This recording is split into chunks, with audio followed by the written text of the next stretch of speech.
Hey, good evening. This is Phil Dixon with another edition of This Day in Black Baseball History. And last night I had some technical difficulties. So I decided that I wanted to delete that one and come back tonight with the February 22nd, 2026 edition of This Day in Black Baseball History and give you the full dose.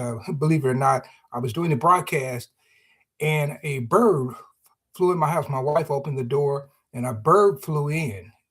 And so anyway, I had to stop my broadcast right in the middle last night and get that bird out of there. So when I came back, well, long story short, I wasn't able to get in there like I wanted to. So I'm hopefully some of you guys will pick me up, especially those who are snowed in the East Coast. Yeah, I know you're snowed in, and I'm going to adjust my microphone here, a few other things. But I know you guys are snowed in, so hopefully this broadcast on this baseball will kind of warm you up a little bit. And as we talk about the history of baseball, so we don't want to delay any longer, and we want to get right into it. So I'm going to pick up right where I left off yesterday with a few things that I want to talk about. So let's go to February the 22nd, 1924. John Pop Watkins, legendary Cuban giant infielder, died in Durham, North Carolina. And of course, I don't know how much you know about Pop Watkins, but I'll give you the quick down and dirty. He was one of the all time, what we used to call coachers. And a coacher was a guy who would play and he would also do funny things.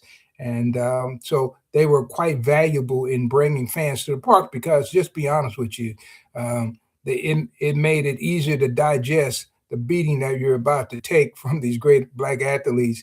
Many of them should have been playing in the American National League and the top minor leagues all over the country, but they're coming into your town and they're going to slay your local team like you wouldn't believe.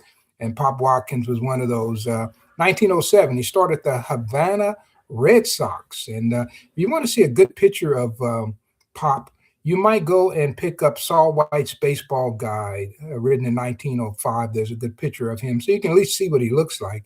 And I always compare him to Bill Monroe. Bill Monroe was the outstanding infielder with the Philadelphia Giants. But guess what? This guy could make you laugh, and he just make you bust a gut. And then he would come back and just beat the heck out of you. Bill Monroe. I think Bill Monroe is one of my favorite all-time players. If I had to pick a top 10 of players that I think that are not getting the recognition, but are some of my favorites, Bill Monroe would definitely be one of those players. So, and one of these days, I'm gonna give you my top 10 of ball players that I think deserve considerably more recognition. But I would certainly say Bill Monroe is one of those. Okay. So if you're joining my broadcast tonight, feel free to go ahead and leave a little note there, subscribe, let me know where you're following me from, that kind of thing. All right. So we're going to keep on rolling right now. And hopefully some of you guys who are snowbound in the East will warm up to this broadcast tonight and give you something to do there if you're trapped in the house and can't get out. So, hey, that's what we like to do. And I've also been reporting on the big series that's now in the second and third game. This is the series February 22nd, 1925. This is game 2 and 3. And they're playing a 5-game series out in California. And so they're playing a doubleheader today, and this is between the Los Angeles White Sox and the Los Angeles White Kings. So they played a game today on this date, 1925, a doubleheader. The first game was won by the Los Angeles White Sox by a score of 14-5. Walter Dobie Moore racked up 4 hits, all singles, and Connie Day homered once. And George Carr homered twice in the 5th and the 8th innings off of Freddie Schrupp, Schupp. He was a pitcher from the American National League. And he was having a pitching battle with George Gurley, who was a pitcher for the Chicago American Giants. And Gurley tossed an 8-hitter and got the victory. and that was game one. And also, I talk a lot about George Carr, Dobie Moore. I don't know if I talk as much about Connie Day. He was from Indianapolis with the Indianapolis ABCs. They did play a second game in the White Kings. And that was they were sponsored by the White Kings Soap Company, and of course they won that second game, and the score was 5-4. So it was a close game. And Bill Drake actually lost that game. Bill Drake, the famous pitcher from Sedalia, Missouri. Man, I've been there, presented there many times at the Railroad Depot in Sedalia, Missouri. So anyway, Bill Drake was pitching that game, and he was trying to walk a batter, and he let the ball get too close, and the guy reached out and laced a Texas League singer in a single in the right field, scored 2 runs, and that was it. Bill Monroe, Bill Drake ended up losing 5-4. And I'm trying to think of anything. Oh, I do want to mention that Sylvester Foreman, and of course he was a catcher with the Kansas City Monarchs. He actually played for several teams in the Negro National League. Uh, and when John Donaldson, putting a note here, when John Donaldson left and went out and pitched exhibition baseball up in Minnesota, Sylvester Foreman called for him for 1 year. And Sylvester Foreman, I had the honor of interviewing his sister, and I've also been to where Sylvester is buried down in Coffeyville, Kansas. Now, Sylvester died in Kansas City. Believe it or not, he was a dispatcher for a New Joseph's cab company. And New Joseph was the Kansas City Monarchs third baseman who later on opened up Monarch Cab in Kansas City. Sylvester Foreman worked with him, and Sylvester had a heart attack at work, and so he passed away. And Sylvester, uh, since his mother was in Coffeyville, Kansas, they had his body shipped there, and that's where he is buried. And years ago, I was down there speaking in Coffeyville, and I had the pleasure of going down to the cemetery and leaving flowers for Sylvester Foreman. And his nickname was Hooks Foreman. So, you guys, if you go online and you look, and you will find these players, and these are men that I love talking about because, in some ways, I almost felt like I knew them because, in many cases, I've been talking about them for 40 years, and some of them I knew people who knew them. I remember talking to Beatrice Garner, who was at the time when Sylvester passed. Newt was still alive, and she was still married to Newt. But Miss Garner, after Newt passed, she did get married later on. But I remember her telling me things about Sylvester Foreman, and his sister had some great stories about them. And they actually, believe it or not, came from Foreman, Oklahoma, and the town was named after them. So that's Sylvester Foreman. Hey guys, you like what I'm doing? Go ahead and subscribe, and by all means, keep following me, keep coming back. We're trying to build a revolutionary network here of people who just love baseball, who just love the Negro Leagues, right? And so I'm going to give you information that you typically won't find out anywhere else. Somebody said Harold Hooks Tinker. Yep, he was a great player up in Pittsburgh. Yeah, I'm familiar with him. I didn't get a chance to actually talk to him. I'm surprised that I missed him, but there were so many guys that were alive at the time. I was trying to do interviews. I couldn't get everybody, but yeah, yep. Harold Tinker was his name. He ended up being a priest. But hey, but guess what? He also played basketball too. One of these days, I have to spotlight him as a basketball player. All right. Yeah, yeah, Harold Tinker. Okay, so we're going to keep on going. And on February 22nd, 1931, Willie Bobo, the famed infielder of the St. Louis Giants and who was from Phoenix, Arizona, died in San Diego, California. Actually, he really died in Tijuana, Mexico. They brought him back over the border, and that's where he was pronounced dead. I think he got some bad liquor down there in Tijuana, and he passed out down there, and they brought him back, but he never revived, and so San Diego, California, became his place of death. And I do have his death certificate here. Let me tell you something about Willie Bobo. Willie Bobo, he really burst on the scene in 1920, and they had a team called, let's see, I think I wrote it down here. They were called the San Antonio Red Sox, and they came and played through the Midwest, and they spent a lot of time in Kansas because when they hit Kansas, there was a guy named C.S. Betts, and he was the advertising and circulation manager for a black newspaper called the Wichita Protest.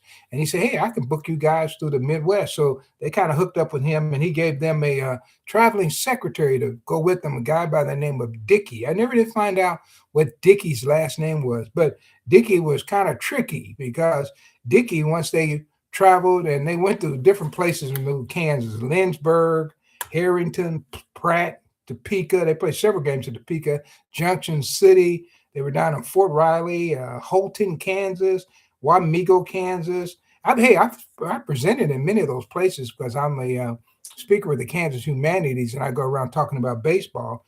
But the team eventually reached Beatrice, Nebraska.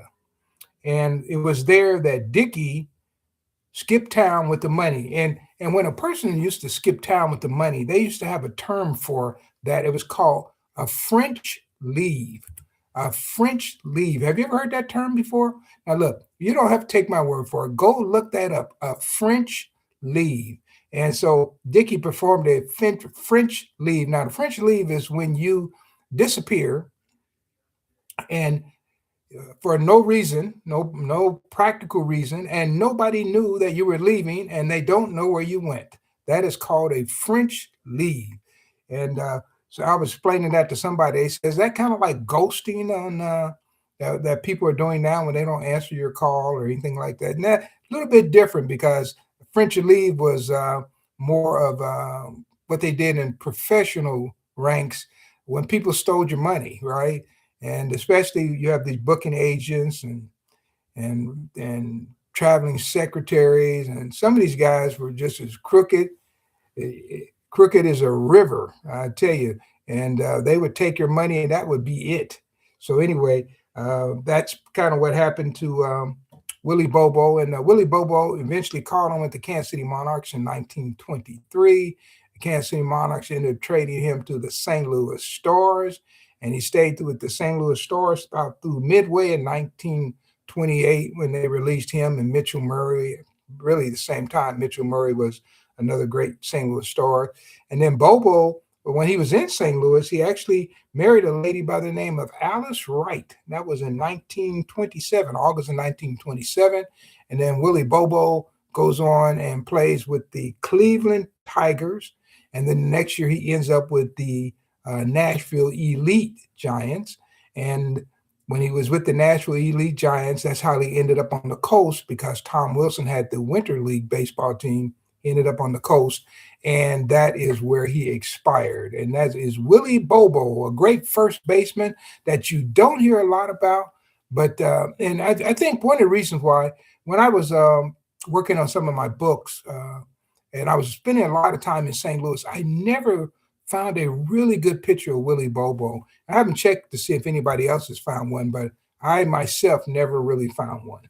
So let's go. We're going to do one more for February 22nd. Then I'm going to be out of here, and I'm going to come back and do February 23rd, and probably about a 40 minutes from now. But anyway, the last one for February 22nd, 1944, Piper Davis, first baseman of the Birmingham Black Barons, who is also a basketball player. So he was appearing with the Harlem Globetrotters, and they picked up a 44-38 victory there in a place called Ogden, Utah. I presented in Utah before, but never Ogden. I presented in Salt Lake before. Actually, I was there and filmed part of a documentary. It came out over 20 years ago, maybe longer than that. It was shortly after they had finished filming that movie Sandlot. Remember Sandlot? You've probably seen Sandlot, the baseball movie. Well, most people don't know that was actually filmed in Salt Lake City, Utah. And I came in shortly after that, and some of the props were still there. I think I have a few pictures, the little neighborhood where they actually filmed the movie. So anyway, in this particular game, Piper Davis, he only scored 3 points that night, but the Globetrotters won, as I said, 44-38, and they beat the College All-Stars, and more than 2,000 people packed the stands there in Ogden, Utah, and it was the biggest basketball crowd in Ogden's history. And of course, that is up to that point, which is 1944. And then Benny Price of the Trotters scored 22 points to pace his team to victory. So, guys, that kind of does it for me. This version of February the 22nd, 2026. This day in Black baseball history. You start talking about these dates going back. Got to make sure that you say 2026. And so I want to thank you for joining, guys. If you like what I'm doing here, by all means, I encourage you to subscribe and come back. And guys, especially you guys are snowed in the East. That's why I'm doing a double header broadcast. I'm going to come back and do the 23rd. And once again, guys, I apologize if you were listening last night and this bird got into my house and I had to end my broadcast abruptly, right? My wife was yelling to me, "It's a bird in the house." And so anyway, hey, that's life, right? Every once in a while. And is there some stupid superstition connected with a bird getting in your house? Anybody know about that? Is anyone here can comment on that quickly? Well, probably not, but I'm going to look that one up and maybe I'll talk about that. So anyway, I just want to thank you guys for joining me tonight. And this is Phil Dixon. I'm a baseball historian with over 45 years. I'm starting my 46th year as a baseball historian, guys. And I can tell you some stories about some people I met. And I enjoy that. And by the way, Piper Davis, Lorenzo Piper Davis was his name, was somebody I met. I met him down in Birmingham, Alabama, went to his house in 1983. Man, I don't know who was around in 1983 who's listened to the broadcast.